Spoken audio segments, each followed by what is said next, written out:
الحمد لله رب العالمين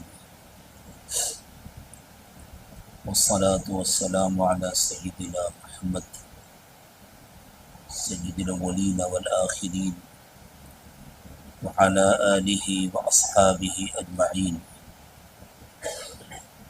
أما بعد فأعوذ بالله من الشيطان الرجيم. بسم الله الرحمن الرحيم.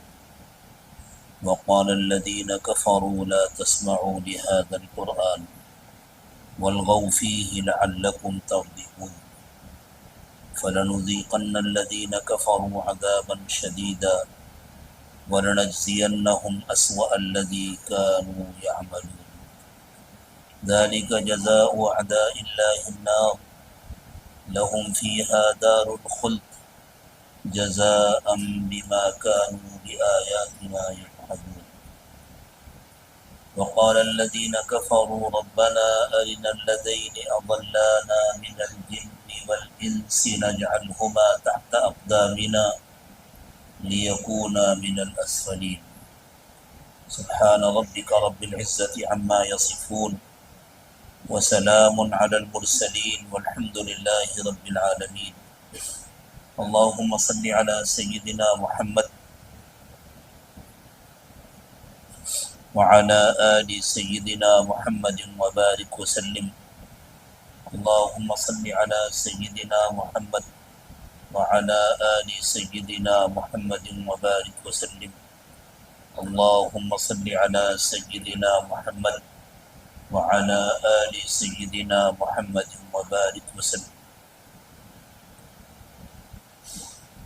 جب سے اللہ تعالیٰ نے اس دنیا کو بنایا ہے، کفر اور ایمان کی ایک کشمکش اس دنیا میں مسلسل جاری ہے. ستیزہ کار رہا ہے ازل سے تا امروز، چراغ مصطفی سے شرار بو رہا ہے. حضرت آدم علیہ السلام کو زندہ کرنے سے پہلے ہی اللہ تعالیٰ نے فرشتوں کو حکم دے دیا تھا، اور اس وقت فرشتوں کی صف میں شیطان بھی شامل تھا. وہ انہی کے ساتھ رہتا تھا، تو ساتھ میں اس کو بھی اللہ نے حکم دیا تھا فَإِذَا سَوَّيْتُهُ وَنَفَخْتُ فِيهِ مِن رُّوحِي فَقَعُوا لَهُ سَاجِدِينَ، کہ جیسے ہی میں آدم کی تخلیق مکمل کر لوں اور حضرت آدم کے جسم میں اپنی روح ڈالوں، تو تم سب فوراً حضرت آدم کے احترام میں سجدے میں گر جانا. فَسَجَدَ الْمَلَائِكَةُ كُلُّهُمْ أَجْمَعُونَ إِلَّا إِبْلِيسَ. اللہ تعالیٰ نے تاکید کے ساتھ فرمایا کہ ابلیس کے سوا 100% تمام فرشتوں نے سجدہ کیا، کوئی ایک بھی باقی نہیں رہا. کلہم اجمعین، اجمعون، دو تاکیدیں اللہ تعالیٰ نے جمع کی. ابا واستکبر وکان من الکافرین، اس نے سجدہ کرنے سے انکار کر دیا اور اپنے کو حضرت آدم سے بڑا سمجھا. یہ میری شان کے خلاف ہے، میں سینئر ہوں، آدم جونیئر ہیں، میں پرانا ہوں، آدم نئے ہیں، میں آگ کے شعلے سے بنا ہوں، آدم مٹی سے بنے ہیں. تو یہ الٹی گنگا بہائی جا رہی ہے. آدم کو میرے سامنے جھکنا چاہیے، تو مجھے آدم کے سامنے جھکنے کا حکم دیا جا رہا ہے. مجھ سے یہ تو نہ ہو پائے. اور پھر اللہ تعالیٰ نے ابلیس کو مردود فرما دیا. حضرت آدم علیہ السلام کو اللہ تعالیٰ نے نبوت عطا فرمائی. حضرت آدم علیہ السلام پہلے انسان ہیں اور اللہ کے پہلے نبی ہیں، ہدایت کے پہلے علم بردار ہیں، اور پہلے ہی دن سے کفر اور ایمان کی یہ جنگ شروع ہوگی. ابلیس نے چیلنج کر دیا کہ میں آدم کی اولاد کو آسانی سے جنت میں نہیں جانے دوں گا، میں ان سب کو اپنے ساتھ جہنم میں لے جاؤں گا.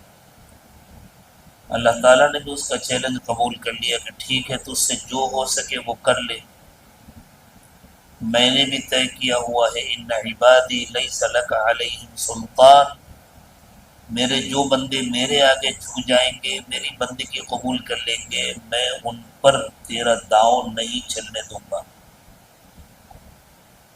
ان کو میں بچا لوں گا، وہ محفوظ رہیں گے۔ اللہ تعالیٰ ہم سب کو اپنی کامل بندگی عطا فرما دے۔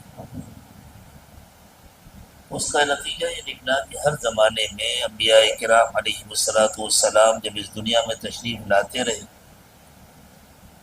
اور انسانوں کو اللہ کی طرف بلاتے رہے تو شیطان بھی اپنی محنت کرتا رہا، اور شیطان کو ماننے والے اور شیطان کے طریقے پر چلنے والے اور اس کو اپنا بڑا سمجھنے والے انبیاء کرام علیہ والسلام کی مخالفت کرتے تھے۔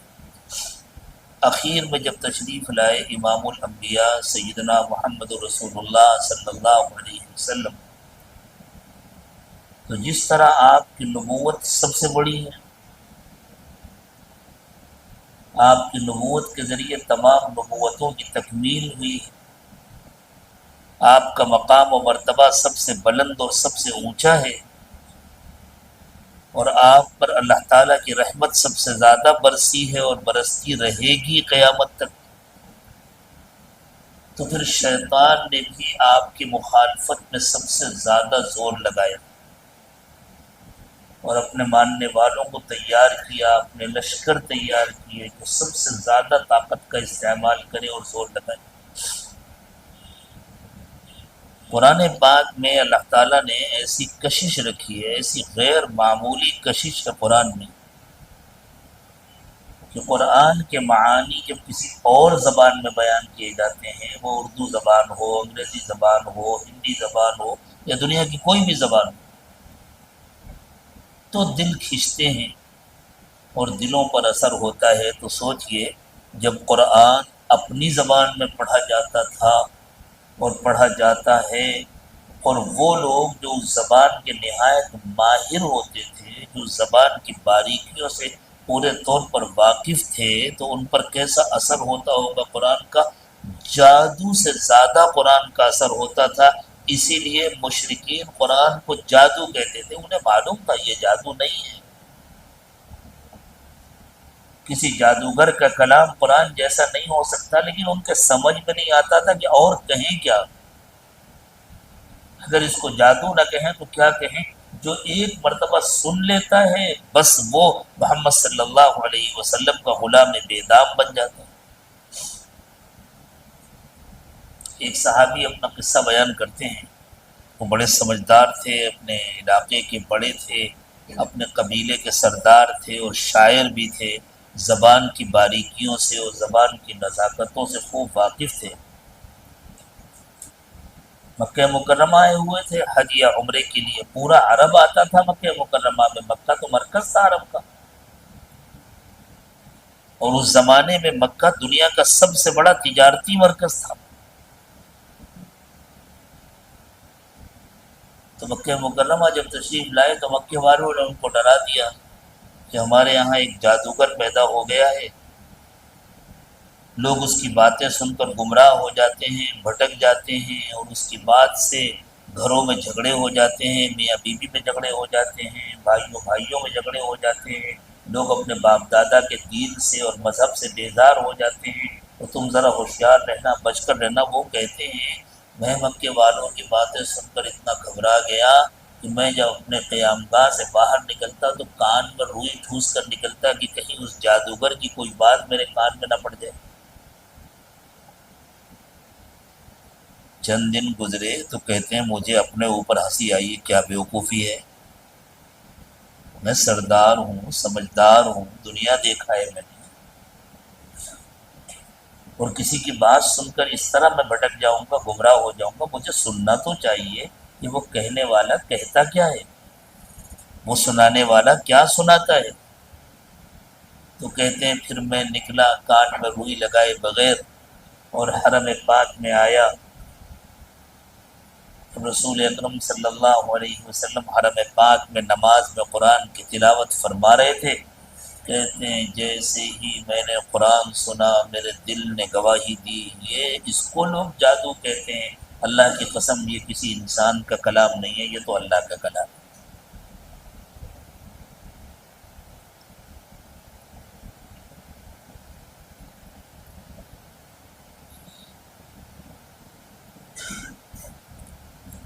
اور اللہ نے ان کو ہدایت دے دی. پھر ایمان لانے کے بعد کے دور میں وہ مزے لے لے کر اپنا یہ قصہ سنایا کرتے. مکے والوں کی پریشانی یہ تھی کہ وہ حضور اکرم صلی اللہ علیہ وسلم کو حرم شریف میں نماز پڑھنے سے نہیں روک سکتے تھے، اس لیے کہ حضور اکرم صلی اللہ علیہ وسلم کے سگے چچا ابو طالب مکے کے سردار تھے، قریش کے سردار تھے، اور ان کی حمایت حاصل تھی حضور اکرم صلی اللہ علیہ وسلم. حضور اکرم صلی اللہ علیہ وسلم رات کے وقت میں جب حرم شریف میں عبادت فرماتے تو آپ قرآن پاک کی تلاوت فرماتے اور جہری تلاوت فرماتے، زور سے پڑھتے. دنیا کا کوئی بڑا سے بڑا قاری حضور جیسی تلاوت نہیں کر سکتا، چاہے وہ جتنا بڑا فنکار ہو، لیکن اس کی آواز میں، اس کے انداز میں وہ کشش نہیں ہو سکتی جو اللہ تعالیٰ نے اپنے نبی حضرت محمد صلی اللہ علیہ وسلم کو عطا فرمائی تھی. آپ سوچئے اگر کوئی اچھا قاری قرآن کی تلاوت کرے تو سمجھے بغیر دل کا کیا حال ہوتا ہے. دل چاہتا ہے بس یہ پڑھتے رہیں اور ہم سنتے رہیں. کبھی اگر کوئی بہت اچھی تلاوت کرنے والا فجر کی نماز پڑھائے تو دل چاہتا ہے آج سورج نہ نکلے، اور نماز خوب لمبی ہو، یہ طویل قرات کرے، لمبی قرات کرے، اور بس ہم ان کے پیچھے کھڑے ہو کر قرآن سنتے ہیں. تو حضور اکرم صلی اللہ علیہ وسلم جب تلاوت فرماتے تھے اللہ اکبر، آپ پر قرآن جیسا اترا. شاگرد اپنے استاذ کی نقل کرتا ہے نا، استاذ مشق کراتے ہیں اور شاگرد اسی انداز میں پڑھتا ہے، انہی کا لہجہ سیکھتا ہے. حضرت جبریل امین نے قرآن سنا پروردگار عالم سے، اور جیسا سنا ویسے ہی پڑھ کے سنایا رسول اکرم صلی اللہ علیہ وسلم کو، اور رسول اکرم صلی اللہ علیہ وسلم نے حضرت جبریل سے جیسا سنا ویسے ہی آپ پڑھتے تھے. تو گویا اللہ تعالیٰ کی تلاوت کی کاپی کرتے تھے حضور اکرم صلی اللہ علیہ وسلم. جو سننے والے عرب ہوتے تھے، جو ایک ایک لفظ کو سمجھتے تھے، جو زبان کے ماہر تھے. نتیجہ یہ ہے کہ قرآن تیر کی طرح ان کے دلوں میں جا کر لگتا تھا، اور جیسے تیر سے کسی جانور کا شکار ہوتا ہے ایسے ان سننے والوں کے دل شکار ہوتے تھے، اور وہ اللہ کے آگے جھک جاتے تھے، اللہ کی بات مان لیتے تھے. لوگ سنتے تھے، اللہ کے نبی صلی اللہ علیہ وسلم سے زار و قطار ہوتے تھے. آپ سوچئے سیدنا ابوبکر صدیق رضی اللہ تعالی عنہ جب اپنے گھر کے باہر بیٹھ کر قرآن کی تلاوت کرتے تھے اور پڑھتے جاتے تھے اور روتے جاتے تھے تو مکے کی عورتیں اور بچے وہاں جمع ہو جاتے تھے، اور مکے والے پریشان ہوتے تھے کہ یہ سب گمراہ ہو جائیں گے، یہ سب بھٹک جائیں گے. تو حضرت ابوبکر صدیق رضی اللہ تعالی عنہ کی تلاوت میں اس قدر تاثیر تھی، تو رسول اکرم صلی اللہ علیہ وسلم کی تلاوت کا کون اندازہ لگا سکتا.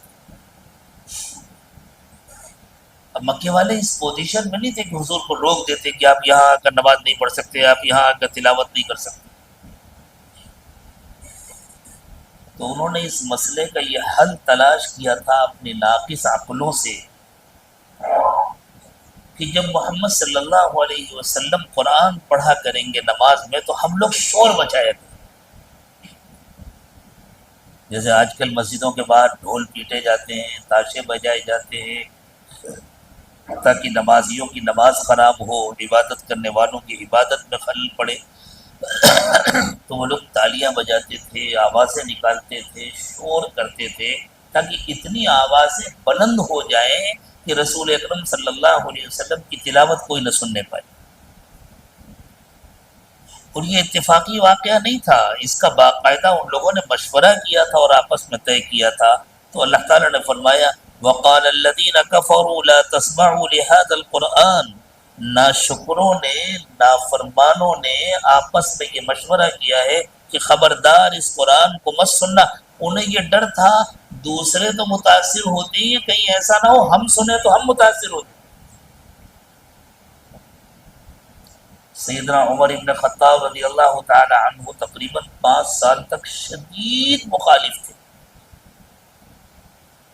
کسی کے بارے میں اگر حضرت عمر کو معلوم ہو جاتا کہ وہ مسلمان ہو گیا تو اس کے پیچھے پڑ جاتے، ہاتھ پیر دھو کے اس کے پیچھے پڑ جاتے.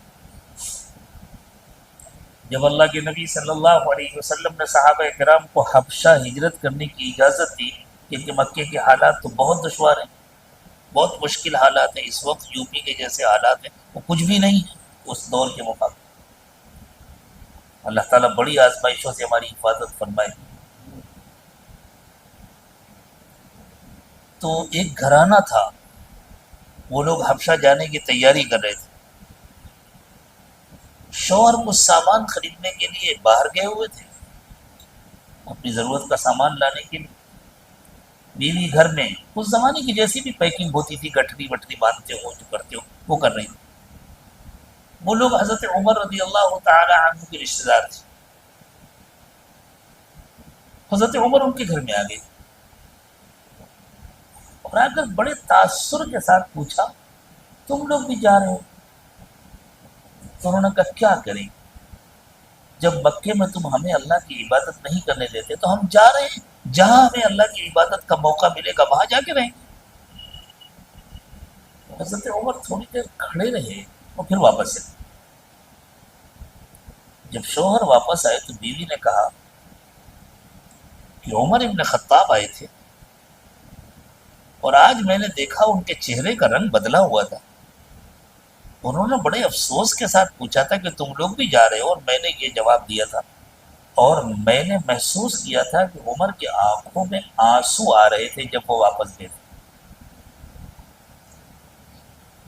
تو شوہر نے بیوی سے کہا کیا تم اس کا یہ مطلب سمجھ رہی ہو کہ عمر مسلمان ہو جائے گا؟ آپ سوچیں کہ حضرت عمر کی کیا تصویر تھی اس وقت. انہوں نے کہا مجھے تو ایسے ہی لگا. انہوں نے کہا خطاب کا گدھا مسلمان ہو سکتا ہے لیکن خطاب کا بیٹا مسلمان نہیں ہو سکتا. یہ تصویر تھی اس زمانے میں سیدنا عمر ابن خطاب رضی اللہ تعالی. لیکن حضرت عمر فرماتے ہیں ایک دن میرے دل میں آیا ذرا سننا تو چاہیے کہ محمد کہتے کیا ہیں صلی اللہ علیہ وسلم. جب حضور کا نام آئے تو فوراً درود شریف پڑھا تھا. مجھے سننا تو چاہیے کہ یہ کہتے کیا ہیں. حضرت عمر کی دشمنی تو مشہور تھی. یہ کہتے ہیں کہ حضور نماز پڑھ رہے تھے، رات کا وقت تھا، تنہائی تھی، مجھے یہ ڈر لگا کہ کہیں ایسا نہ ہو کہ میں قریب جاؤں اور حضور کو محسوس ہو جائے کہ میں آیا ہوں تو وہ اپنی نماز مختصر کر دیں، تلاوت بند کر دیں. تو فرماتے ہیں میں حتیم کی طرف سے کعبے کے پردے کے اندر گھس گیا.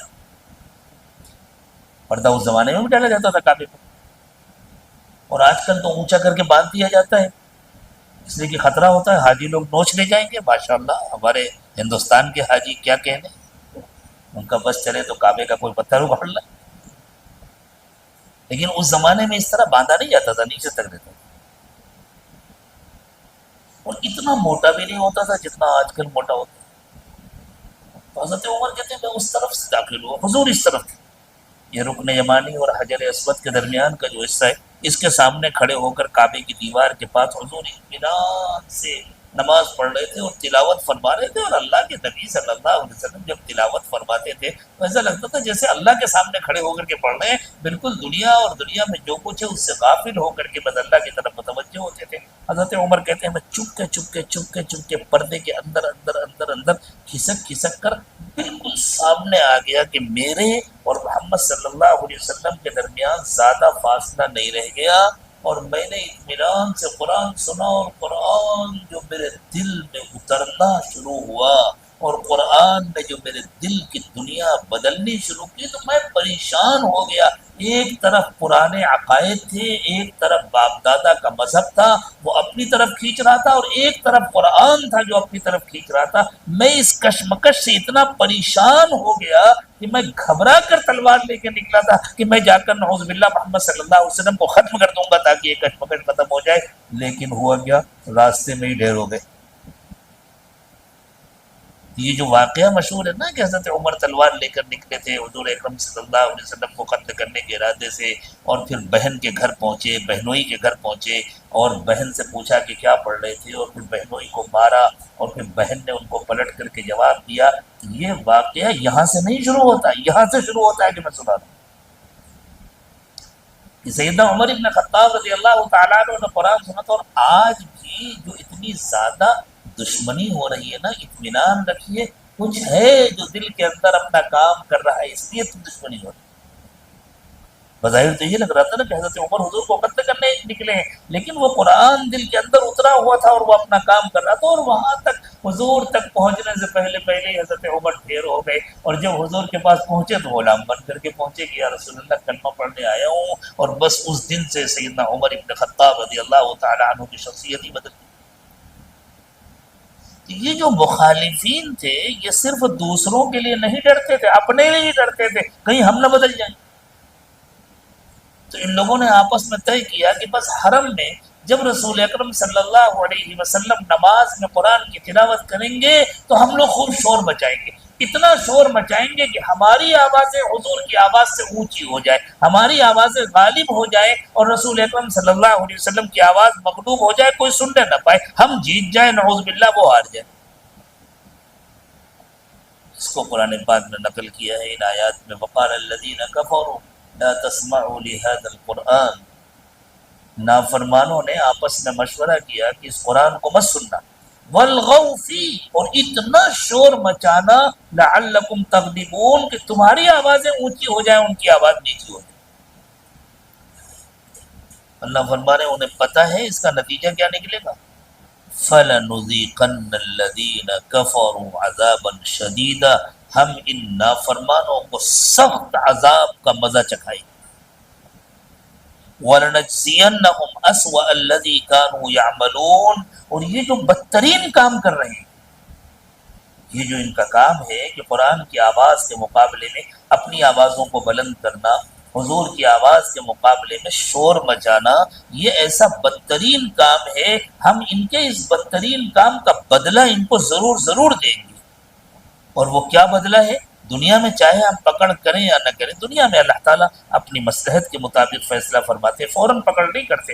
اگر فوراً پکڑ کر لے اللہ تعالیٰ تو انصاف کے بہت سارے تقاضے پورے نہیں ہو سکیں گے، اس لیے اللہ تعالیٰ ڈھیل دیتے ہیں، بہت دنوں تک چھوٹ دیتے ہیں، لیکن آخرت کی پکڑ سے اور آخرت کے عذاب سے کوئی نافرمان بچ نہیں سکتا۔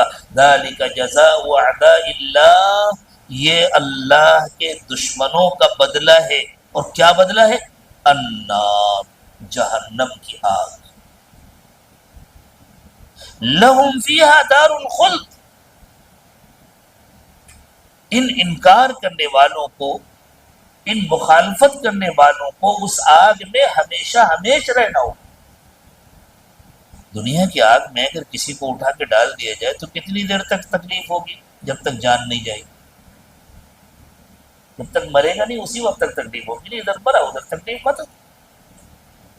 تو دنیا کی کوئی تکلیف ہمیشہ کی نہیں ہوتی، نہ دنیا کی کوئی راحت ہمیشہ کی ہوتی ہے، نہ دنیا کا کوئی آرام ہمیشہ کا ہوتا ہے، نہ دنیا کی کوئی تکلیف ہمیشہ کی ہوتی ہے، لیکن آخرت میں اللہ تعالیٰ جنتیوں کو جو آرام اور راحت عطا فرمائیں گے وہ راحتیں ہمیشہ کے لیے ہوں گی، اور جہنمیوں کو جو عذاب دیں گے کافروں کو وہ عذاب ہمیشہ کے لیے ہوگا۔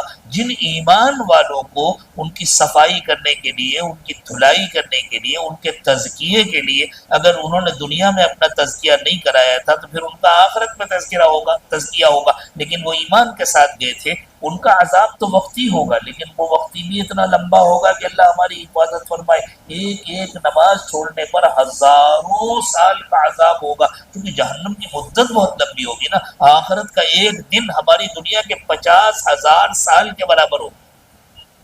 اس دنیا میں بھی اللہ تعالیٰ کا جو تکوینی نظام چلتا ہے، جس نظام کے تحت دنیا کے حالات بدلتے ہیں یا تبدیلیاں آتی ہیں، اس تکوینی نظام کا ایک دن ہمارے کیلنڈر کے 1,000 سال کے برابر ہوتا ہے۔ وَإِنَّ يَوْمًا عِنْدَ رَبِّكَ كَأَلْفِ سَنَةٍ مِّمَّا تَعُدُّونَ کہ اللہ تعالیٰ کے تکوینی نظام کا ایک دن تمہاری گنتی کے 1,000 سال کے برابر ہوتا ہے، اور قیامت میں ایک دن ہماری گنتی کے 50,000 سال کے برابر ہوگا۔ تو اگر کسی کو ایک دن کا بھی عذاب دیا گیا تو 50,000 سال ہوگا، اور اگر 10-20 دن کا عذاب ہو گیا تو پھر بیٹھ کر کے گنتی توڑتے رہے۔ اللہ ہم سب کی حفاظت فرمائے، اللہ ایک سیکنڈ کے عذاب سے بھی ہماری حفاظت فرمائے۔ جہنم کی آگ تو بہت دور کی بات ہے، ہم جہنم کا دھواں نہیں برداشت کر سکتے، ہم جہنم کی گرمی نہیں برداشت کر سکتے۔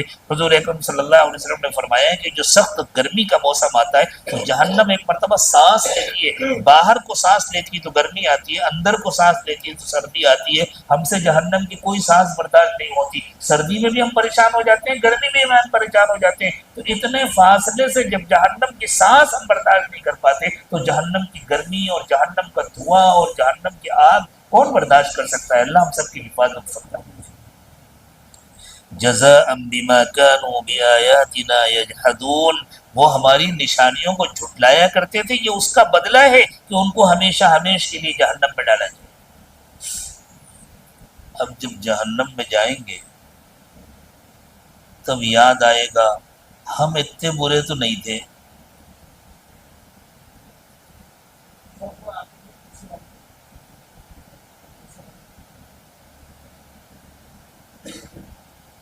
آج خالی اپنی جگہ پر نہ ہلیں، تھوڑا سا بڑھ بھی جائے۔ دیکھیے یہ جگہ خالی ہے، ابھی تو ماشاءاللہ موسم بہت سخت نہیں ہے اور اے سی بھی چل رہے ہیں، اس وجہ سے اطمینان سے کچھ۔ تو جب جہنم میں چلے جائیں گے، انسان کی عادت ہے وہ ہمیشہ الزام دوسرے پر ڈالتا ہے، کریڈٹ خود لیتا ہے اور الزام دوسرے پر ڈالتا ہے۔ اب وہ لوگ سوچیں گے ہم اتنے برے تو نہیں تھے، ہم نے تو شاید مان لیا ہوتا یہ فلاں فلاں لوگ تھے انسانوں میں اور فلاں فلاں تھے جناتوں میں، ان کی وجہ سے ہمیں جہنم میں آنا پڑا، انہوں نے ہمیں گمراہ کیا ہے۔ تو اب نکلنا تو نصیب ہوگا نہیں، رہنا تو یہی ہے، کم از کم کچھ بے عزتی ہی کر لیں ان کی، کچھ دل کے پھپولے پھوڑ لیں، سامنے آ جائیں تو ان کو کچھ گالیاں دیں، کچھ برا بھلا کہیں۔ وقال الذين كفروا ربنا أرنا الذين أضلانا من الجن والإنس، تو یہ نافرمان اللہ تعالیٰ سے درخواست کریں گے کہ اللہ ہم ان انسانوں اور جناتوں کو دیکھنا چاہتے ہیں جنہوں نے ہمیں گمراہ کیا۔ اللہ پوچھیں گے دیکھ کے کیا کرو گے؟ یا اللہ کی طرف سے فرشتے پوچھیں گے کہ کیوں دیکھنا چاہتے ہو، دیکھ کے کیا کرو گے؟ تو وہ کہیں گے نجعلہما تحت اقدامنا لیکونا من الاسفلین، اللہ ہم اگر آپ ہمیں طاقت دے دیں تو ہم انہیں اپنے پیروں کے نیچے کچلیں گے، ان کی بے عزتی کریں گے، اپنے دل کا غبار نکالیں گے کہ تمہاری وجہ سے ہمیں جہنم میں آنا پڑا۔ لیکن اس دن کیا فائدہ ہوگا؟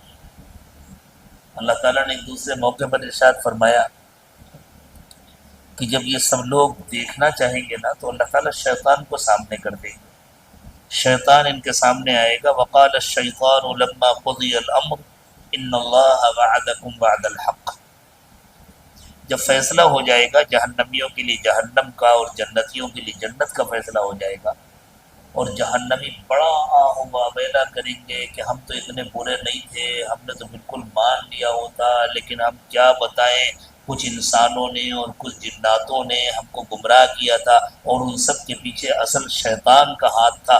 شیطان ہمارا سب سے بڑا دشمن تھا۔ آج مل جائے تو ہم اس کے ہاتھ پیر توڑ ڈالیں، اور ہم اس کو خوب گالیاں دیں، اور اس کو خوب ذلیل کریں، اور یہ کریں اور یہ کریں، اور ہم اللہ تعالیٰ سے درخواست کریں کہ اللہ ہمارے بدلے پر شیطان ہی کو ڈال دیجیے جہنم میں، یہی اصل مجرم ہے۔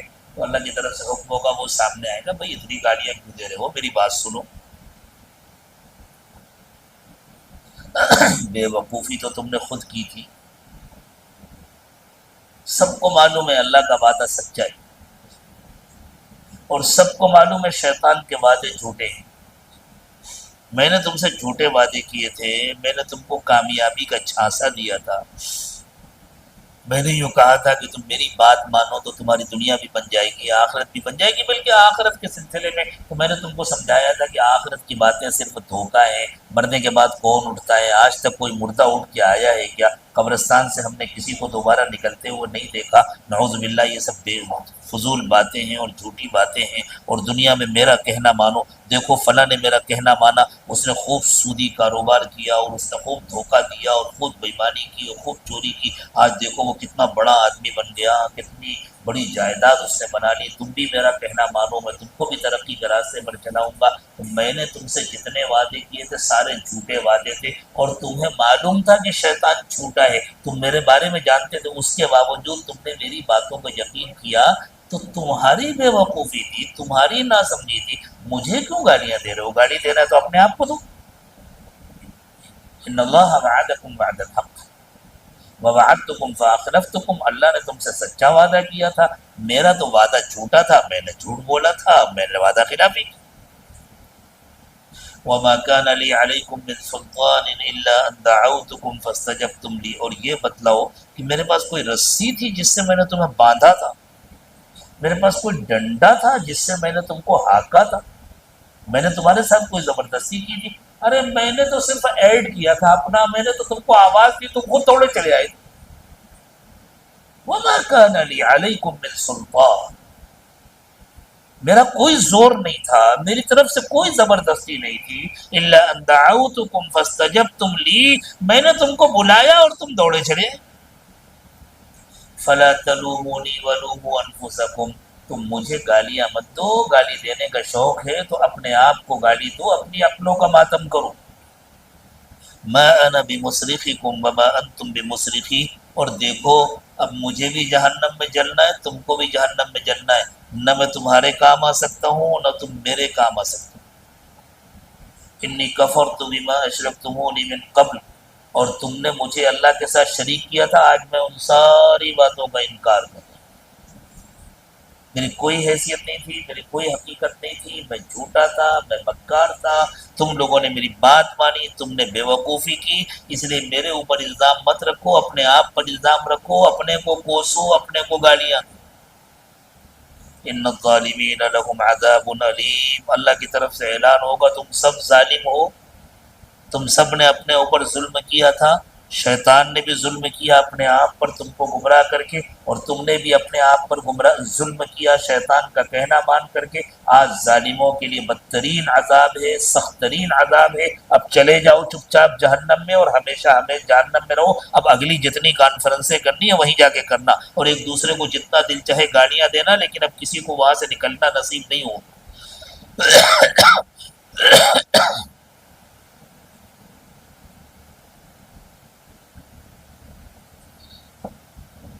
بہت برا ٹھکانہ ہے جہنم، سب کو معلوم ہے کہ بہت برا ٹھکانہ ہے جہنم، لیکن اس کے باوجود جہنم میں جانے والے کام کرتے ہیں۔ سب کو معلوم ہے کہ شیطان ہمارا دشمن ہے، جھوٹا ہے، دھوکے باز ہے، اس کے باوجود شیطان کی بات مان لیتے ہیں، یہ ناسمجھی ہے نا۔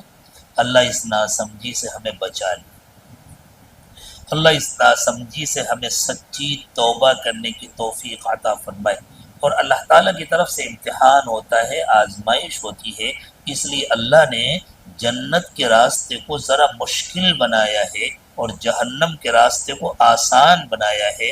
رسول پاک صلی اللہ علیہ وسلم نے ارشاد فرمایا، حفت الجنت بالمکارہ، جنت کے چاروں طرف تکلیفوں کی باڑ ہے، وحفت النار بالشہوات، اور جہنم کے چاروں طرف شہوتوں کی، خواہشات کی اور لذتوں کی باڑ لگی ہوئی ہے۔ وہاں لگتا ہے مزے آ رہے ہیں، لیکن ان مزوں کے پیچھے ہمیشہ ہمیش کی تکلیف ہے، اور یہاں لگتا ہے تکلیف ہو رہی ہے، لیکن اس تکلیف کے پیچھے ہمیشہ ہمیش کا آرام ہے اور راحت ہے۔ اللہ ہمیشہ جنت کے راستے کی تکلیفیں برداشت کرنے کی توفیق عطا فرمائے، اور جہنم کے راستے کی لذتوں سے اللہ ہماری حفاظت فرمائے۔ ان لذتوں سے آخرت تو تباہ ہوتی ہے، ان لذتوں سے تو دنیا بھی تباہ ہو جاتی ہے۔ جو لوگ جوانی کے گناہ کرتے ہیں اللہ انہیں جوانی سے ہی محروم کر دیتے ہیں، جوانی کی طاقت سے محروم کر دیتے ہیں، جوانی کی لذتوں سے محروم کر دیتے ہیں۔ جو لوگ آنکھوں کا گناہ کرتے ہیں اللہ ان کو آنکھوں سے محروم کر دیتے ہیں، ان کی بینائی ختم کر دیتے ہیں۔ جو لوگ قرآن پاک کو دیکھ کر پڑھتے ہیں اللہ تعالیٰ اخیر تک ان کی بینائی باقی رکھتے ہیں، بلکہ ایسے واقعات بھی ہوئے کہ جن کی بینائی کمزور ہو گئی تھی بڑھاپے میں، انہوں نے روزانہ پابندی سے قرآن پاک کو دیکھ کر پڑھنا شروع کیا، تو قرآن کو دیکھنے کی برکت سے اللہ تعالیٰ نے ان کی آنکھوں کی روشنی واپس کر دی، ان کی بینائی واپس کر دی۔ اور جو لوگ برائیاں دیکھتے ہیں اور برے مناظر دیکھتے ہیں اللہ تعالیٰ ان کو بینائی سے محروم کر دیتے ہیں، ان کو طرح طرح کی بیماریاں ہو جاتی ہیں، آنکھ کی بھی بیماری ہو جاتی ہے، ذہنی بیماریاں بھی ہو جاتی ہیں، نفسیاتی بیماریاں بھی ہو جاتی ہیں، جنسی بیماریاں بھی ہو جاتی ہیں۔ جن لذتوں کی خاطر انسان اللہ کی نافرمانی کرتا ہے ان لذتوں کے قابل ہی نہیں رہے، تو آخرت تو برباد ہوتی ہی ہے۔ شیطان کا کہنا ماننے سے دنیا بھی برباد ہوتی ہے، اور اللہ کا کہنا ماننے سے آخرت تو بنتی ہی ہے۔ اللہ کا کہنا ماننے سے دنیا کی زندگی بھی پرسکون ہو جاتی ہے، بالکل ٹینشن فری ہو جاتی ہے دنیا کی زندگی۔ لیکن اس کے لیے کیا کرنا پڑتا ہے؟ صرف کلمہ پڑھ لینا کافی نہیں ہے، کلمے پر جمنے کی ضرورت ہوتی ہے۔ اور کلمے پر جمنے کے کیا معنی ہے؟ کہ انسان اللہ کا کہنا مانے، شیطان کا کہنا نہ مانے، اپنے نفس کو سیدھا کرے، نفس جو جانور ہے اس کو انسان بنانے کی محنت کرے، اس کے تزکیے کی محنت کرے، اس کو سیدھے راستے پر چلائے، اس کو پابند بنائے کہ تجھے اللہ کا اور اللہ کے رسول صلی اللہ علیہ وسلم کا کہنا ماننا پڑے گا۔ ان الذین قالوا ربنا اللہ ثم استقاموا، جن لوگوں نے کہا کہ اللہ ہمارا رب ہے، یعنی کلمہ پڑھا، ثم استقاموا، پھر اس پر جمے، کلمے کے سارے تقاضوں کو پورا کیا، دین پر عمل کیا، صرف زبان سے کلمہ پڑھ لیا اتنا کافی نہیں ہے۔ تتنزل علیہم الملائکہ، جب ان کے انتقال کا وقت آتا ہے تو اللہ تعالیٰ ان کو ایسی مبارک اور بابرکت موت عطا فرماتے ہیں، فرشتے ان پر نازل ہوتے ہیں اور آ کر کہتے ہیں اللہ تخافوا ولا تحزنوا، نہ ڈرو نہ غم کرو، وابشروا بالجنۃ التي كنتم توعدون، اور خوشخبری سنو اس جنت کی جس کا تم سے وعدہ کیا جاتا ہے۔ جب آدمی کی موت کا وقت آتا ہے تو ایک تو آدمی کو ڈر ہوتا ہے کہ اب پتہ نہیں آگے کیا ہوگا، اور ایک غم ہوتا ہے کہ میں جن کو چھوڑ کر جا رہا ہوں ان کا کیا ہوگا۔ میں محنت کرتا تھا، کماتا تھا، گھر کا خرچ چلتا تھا، اب میری بیوی کا کیا ہوگا، میرے بچوں کا کیا ہوگا، میں جس ادارے کو چھوڑ کر جا رہا ہوں اس ادارے کا کیا ہوگا، میں جن کاموں کو چھوڑ کر جا رہا ہوں ان کاموں کا کیا ہوگا، اور آگے میرا کیا ہوگا۔ تو اپنے سلسلے میں ڈر ہوتا ہے، پیچھے والوں کے سلسلے میں غم ہوتا ہے۔ جب ایمان کے تقاضے پورے کرنے والے کی موت کا وقت آتا ہے تو اللہ تعالیٰ فرشتوں کو بھیجتے ہیں، اور فرشتے نہایت خوبصورت شکل میں آتے ہیں۔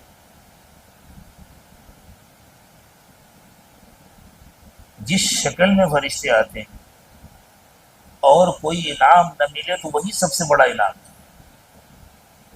اور ایک برے انسان کی روح قبض کرنے کے لیے فرشتے جس بھیانک شکل میں آتے ہیں اور کوئی سزا نہ ملے تو وہی سب سے بڑی سزا ہے۔ اللہ اس سزا سے ہماری حفاظت فرمائے، انعام ہم سب کو نصیب فرمائے۔ اسی لیے کتنے لوگ ہیں جن کے چہرے بگڑ جاتے ہیں موت کے وقت، وہ فرشتوں کو دیکھ کر کے گھبرا کر کے چہرے بگڑ جاتے ہیں۔ اتنی خطرناک شکل میں نافرمانوں کے پاس فرشتے آتے ہیں جن کے منہ سے آگ کی لپٹیں نکل رہی ہوتی ہیں اور بدن سے نہایت بدبو، خطرناک قسم کی بدبو آ رہی ہوتی ہے، اور کپڑے بھی اتنے برے ہوتے ہیں کہ ان کو دیکھ کر کے بس گھبرا جاتا ہے انسان۔ اور ایمان والے کے پاس اور نیک اور صالح اور متقی انسان کے پاس جب موت کے وقت میں فرشتے آتے ہیں تو اتنی خوبصورت شکل میں آتے ہیں، اتنا عمدہ لباس پہن کر آتے ہیں، اتنی اچھی خوشبو نکل رہی ہوتی ہے، اور اتنے دوستانہ ماحول میں آتے ہیں کہ ان کو دیکھ کر کے انسان خوش ہو جاتا ہے۔ ایک متقی اور پرہیزگار انسان کے ساتھ فرشتے ہر وقت رہتے ہیں، دنیا میں بھی رہتے ہیں، اور اس کے کاموں میں ہاتھ بٹاتے ہیں، اس کی مدد کرتے ہیں، اس کا تعاون کرتے ہیں۔ اور سچی بات یہ ہے کہ دنیا دارالاسباب ہے۔ ایک آدمی محنت کرتا ہے، کماتا ہے، وہ اپنے بال بچوں کے خرچے پورے کرتا ہے، تو اصل میں اس کی محنت سے تھوڑی کچھ ہوتا ہے، اس کے کمانے سے تھوڑی کچھ ہوتا ہے، وہ تو اللہ رزاق ہے، اللہ رب العالمین ہے، تو اللہ تعالیٰ سارا انتظام کرتے ہیں۔ اللہ نے اس کو ذریعہ بنایا ہوا ہے، اللہ نے اس کو سبب بنایا ہوا ہے۔ یہ تو بالکل ایسے ہی ہے جیسے کسی کے پاس بینک میں اچھا بیلنس ہے اور اس کے جیب میں اے ٹی ایم کارڈ بھی ہے، ایک مشین سے وہ پیسے نکالا کرتا تھا، اتفاق سے وہ اے ٹی ایم مشین بند ہو گئی، وہاں سے نکال دی گئی، تو اس کا دروازہ تھوڑی بند ہو گیا، وہ کسی اور مشین سے جا کے نکال لے گا۔ اس کا اپنا اکاؤنٹ ہے، اس کے اپنے پیسے ہیں، وہ کسی اور جگہ سے جا کر کے نکال لے گا۔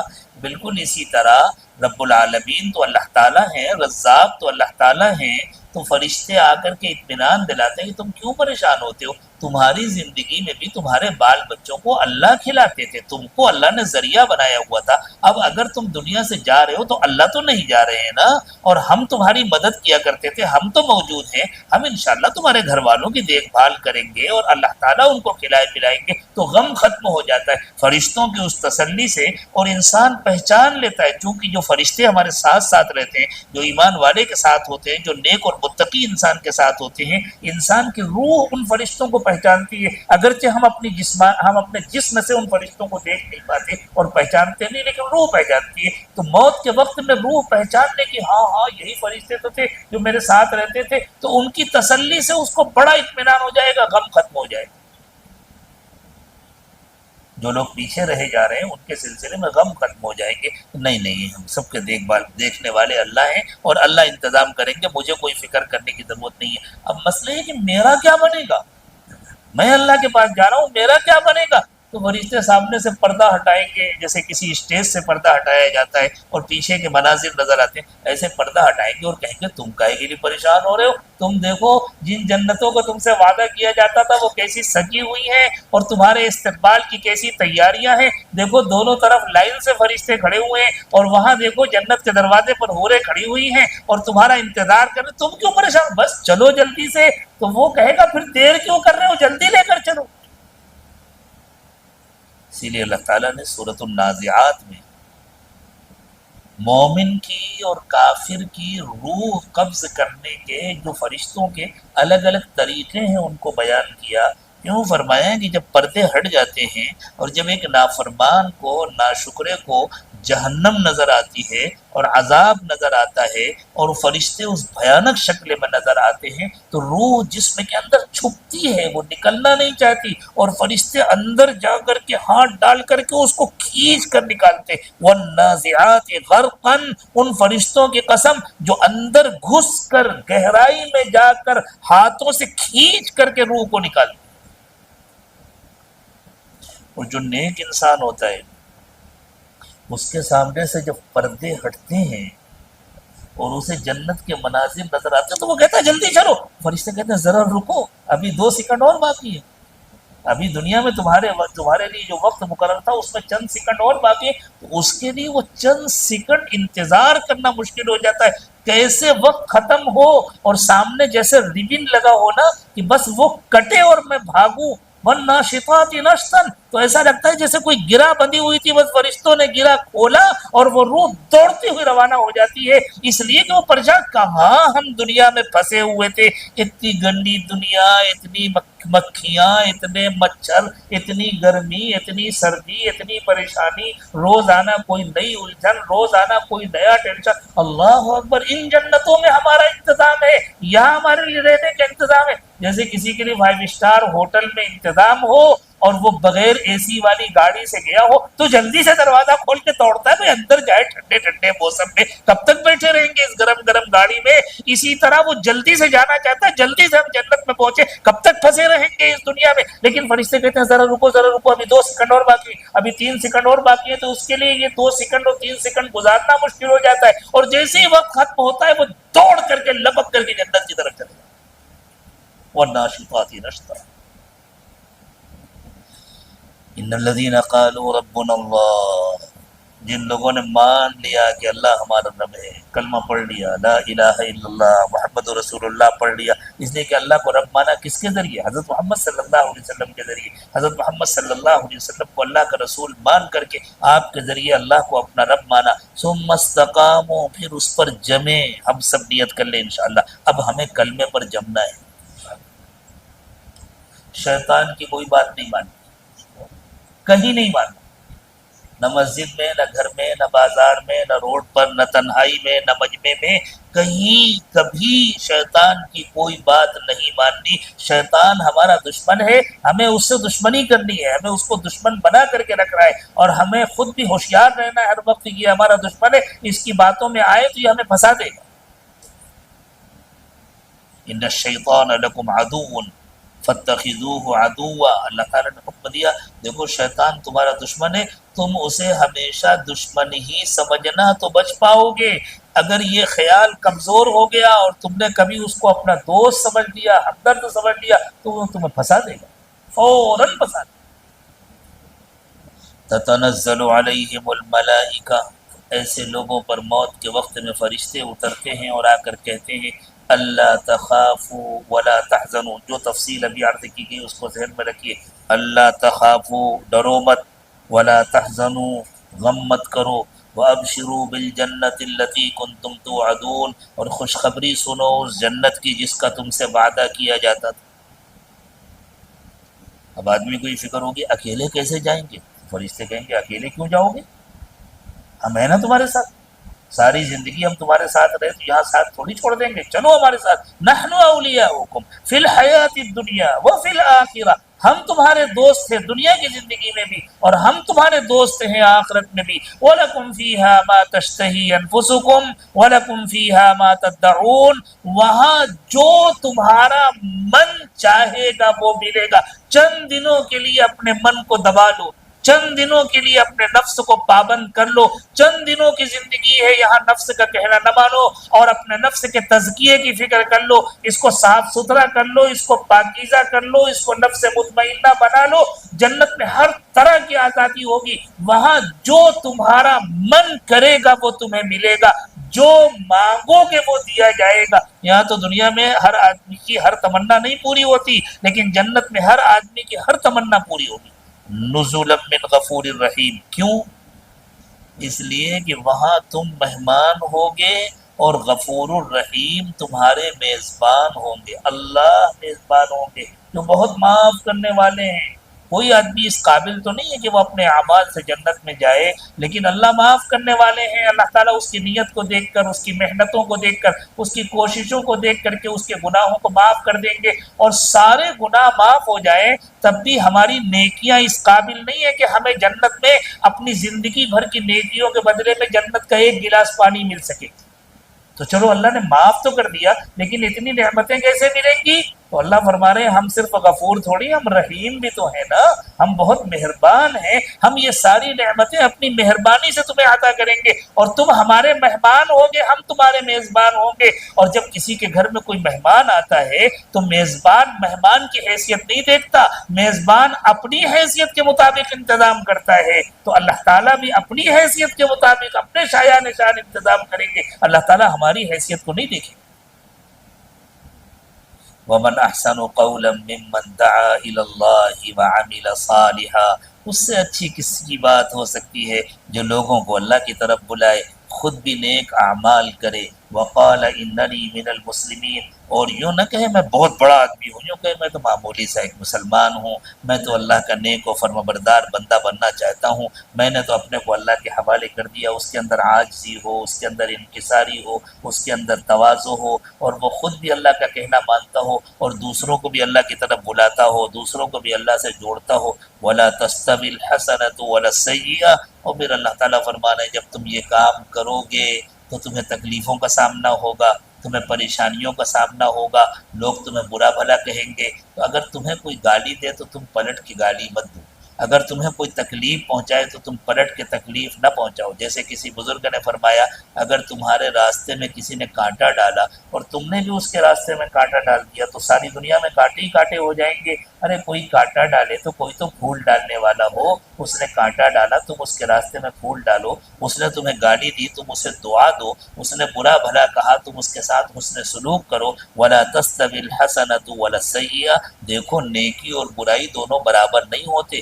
ادفع باللتی ہی احسن، اس لیے ہمیشہ برائیوں کا بدلہ بھلائی سے دو۔ فَإِذَا الَّذِي بَيْنَكَ وَبَيْنَهُ عَدَاوَةٌ كَأَنَّهُ وَلِيٌّ حَمِيمٌ، تو آج جو تمہارا دشمن بنا ہوا ہے ایک دن آئے گا کہ وہ تمہارا جگری دوست بن جائے۔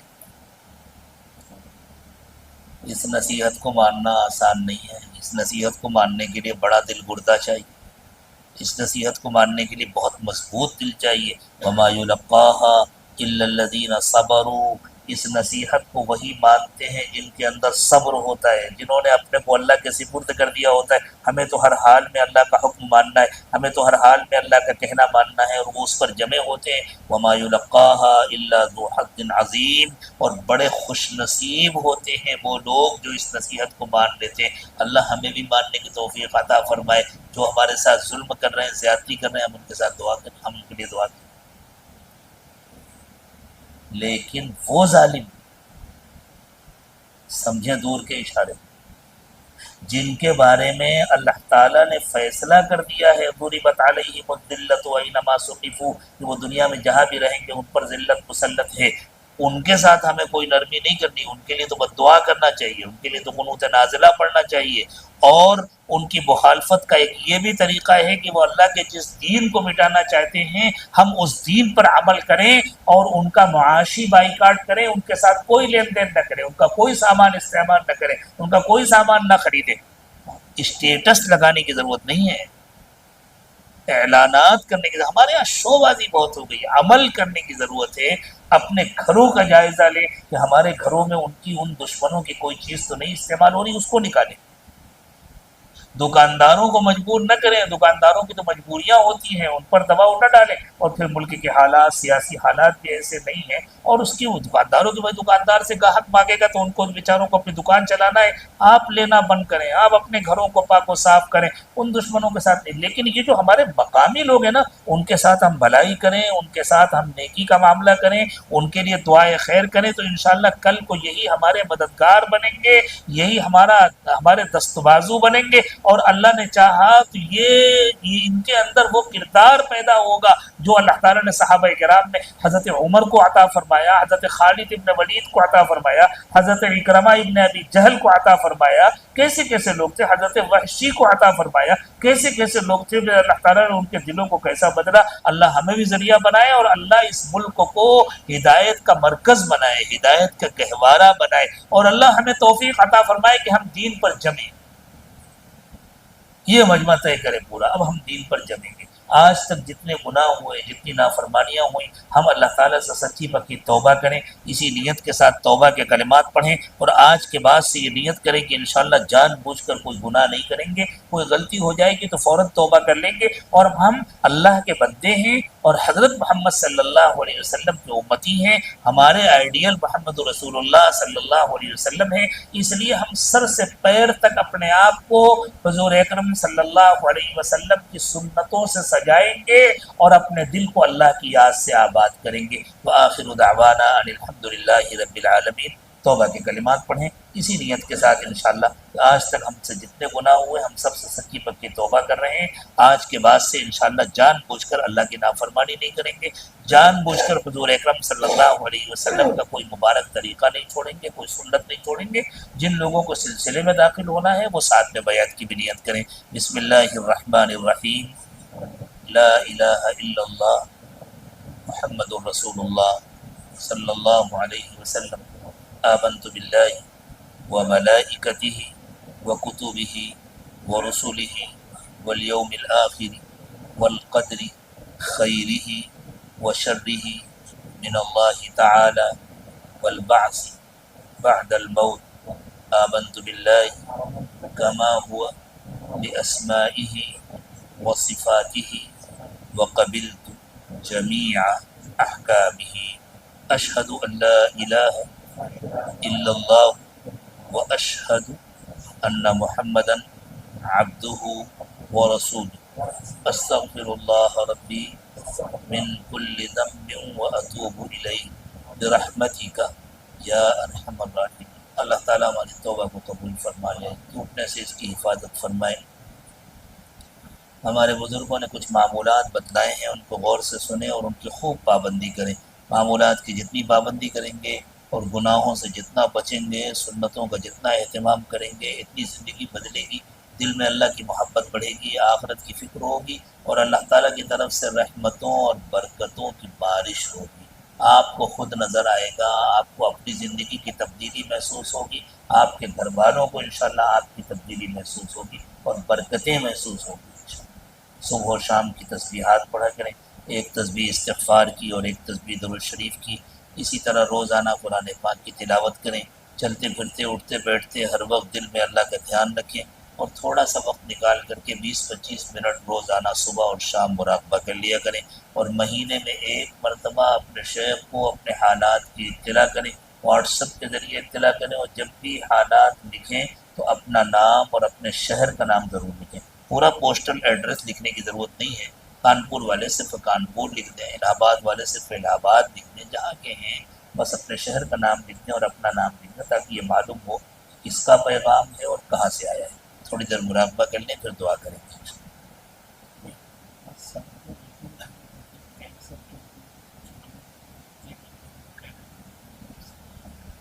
امام صاحب فرما رہے ہیں کہ 5-7 لوگ ایسے ہیں جن کے گھروں میں کینسر کے مریض ہیں۔ میں خود بھی کینسر کا مریض تھا، 1 سال میرا تقریباً علاج ہوا، اللہ تعالیٰ نے شفا عطا فرمائی، اللہ کی بڑی مہربانی ہے بہت ہی۔ تو 2 کام کریں، ایک تو سورہ رحمان کثرت سے سنائیں۔ اگر آپ یوٹیوب پر تلاش کریں گے تو آپ کو سورہ رحمان کی بہت اچھے قاریوں کے ایسی ریکارڈنگ بھی مل جائے گی جس میں 10 مرتبہ سورہ رحمان پڑھی گئی ہے، بعض ایسی جس میں 3 مرتبہ سورہ رحمان پڑھی گئی، وہ ریکارڈ کر لیں اور مسلسل مریض کو سورہ رحمان سنوائیں۔ نمبر 1، گھر والے جتنا زیادہ سے زیادہ ہو سکے سورہ تغابن پڑھیں اور سورہ تغابن پڑھ پڑھ کر کے دعا کریں۔ روزانہ 41 مرتبہ پڑھیں تو بہت بہتر ہے، ورنہ پہلے دن 41 مرتبہ پڑھیں اور اس کے بعد جتنا زیادہ سے زیادہ ہو سکے سورہ تغابن پڑھیں۔ 2 کام، اور تیسرا کام یہ ہے کہ روزانہ 7 مرتبہ سورہ فاتحہ اور 1 بار آیات شفا۔ آیات شفا حضرت تھانوی رحمۃ اللہ علیہ کی کتاب ہے اعمال قرآنی، اس میں لکھی ہوئی ہیں۔ اس عاجز کا جو کتاب چاہے اللہ سے مانگو اس میں بھی ہے، وَيَشْفِ صُدُورَ قَوْمٍ مُؤْمِنِينَ وَشِفَاءٌ لِمَا فِي الصُّدُورِ يَخْرُجُ مِن بُطُونِهَا شَرَابٌ مُخْتَلِفٌ أَلْوَانُهُ فِيهِ شِفَاءٌ لِلنَّاسِ وَنُنَزِّلُ مِنَ الْقُرْآنِ مَا هُوَ شِفَاءٌ وَرَحْمَةٌ لِلْمُؤْمِنِينَ وَإِذَا مَرِضْتُ فَهُوَ يَشْفِينِ قُلْ هُوَ لِلَّذِينَ آمَنُوا هُدًى وَشِفَاءٌ۔ تو 7 مرتبہ سورہ فاتحہ اور 1 مرتبہ آیات شفا، یہ روزانہ پانی پر دم کریں اور وہی پانی مستقل پلائیں۔ باقی ڈاکٹر جو علاج کہیں وہ علاج بھی کریں، اللہ کے لیے کچھ مشکل نہیں ہے۔ بڑے بڑے مریضوں کو اللہ تعالیٰ اچھا کر دیتے ہیں، لاسٹ اسٹیج تک پہنچے ہوئے مریضوں کو اللہ تعالیٰ اچھا کر دیتے ہیں اور پھر انسانوں کے درمیان پہنچا دیتے ہیں، پھر کام کاج میں لگا دیتے ہیں، تو اللہ کے لیے کچھ مشکل نہیں ہے۔